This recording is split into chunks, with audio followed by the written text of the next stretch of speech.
হালকা ভাজবো। এতে কিন্তু আমি হলুদ দেবো না, যেহেতু দই কাতলা।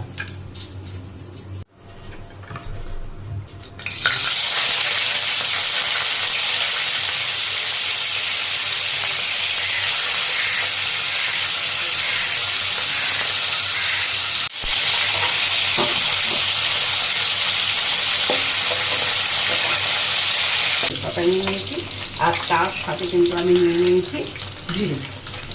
এই হচ্ছে দই কাতলা, তার সাথে তো দই থাকছে।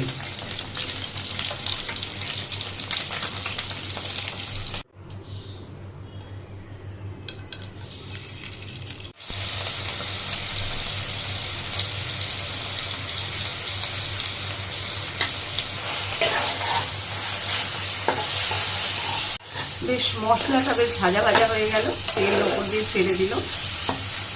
এরপরে কিন্তু আমাকে টক দই দিতে হবে, আর টক দই দেওয়ার সময় আগুনটা বন্ধ। ভালো কষা হয়েছে, বাস।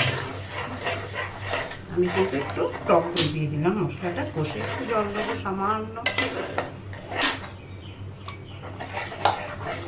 হলো, এইবার কিন্তু ভালো করে নাড়াতে হবে, নাহলে দইটা ফেটে যাবে। একটু সামান্য সল্ট, সুগার, এটা হচ্ছে সুগার, চিনি,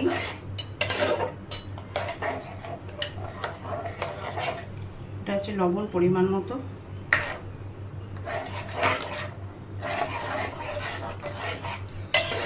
বেশ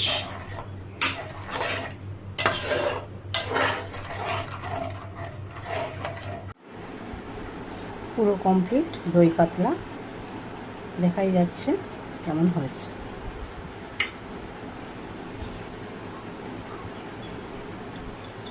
বাড়িতে বানিয়ে নিন দই কাতলা।